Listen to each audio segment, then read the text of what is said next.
AP జీవనాడి Polavaram project నిర్మాణంలో మరో కీలక ముందడుగు పడింది. కొత్త డయాఫ్రమ్ వాల్ నిర్మాణ పనులు మొదలయ్యాయి.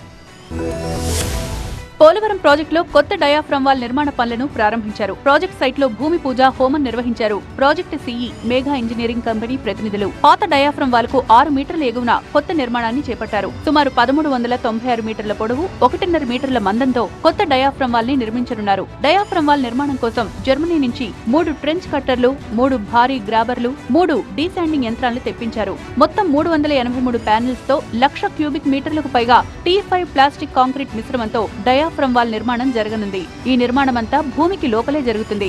నదీ గర్భానికి కనిష్టంగా 20 మీటర్లు, గరిష్టంగా 90 మీటర్ల లోతు నుంచి వాల్ నిర్మాణం చేపడతారు. 990 కోట్ల రూపాయల వ్యయంతో నిర్మాణ పనులను చేపట్టారు. పోలవరం ప్రాజెక్టును 2027 డిసెంబర్ కల్లా పూర్తి చేయాలనేది టార్గెట్ గా పెట్టుకుంది ఏపీలోని కూటమి సర్కార్. డయాఫ్రమ్ వాల్ నిర్మాణం సగభాగం పూర్తవగానే దానికి సమాంతరంగా ఎర్త్కమ్ రాక్ఫిల్ డ్యాం నిర్మాణం చేపట్టేందుకు ఏపీ సర్కార్ కార్యాచరణ షెడ్యూల్ జారీ చేసింది. నిర్దేశించిన లక్ష్యానికంటే ముందుగానే ప్రాజెక్టును పూర్తి చేసేందుకు అధికారులు, నిర్మాణ సంస్థలు తీవ్రంగా శ్రమిస్తున్నాయి.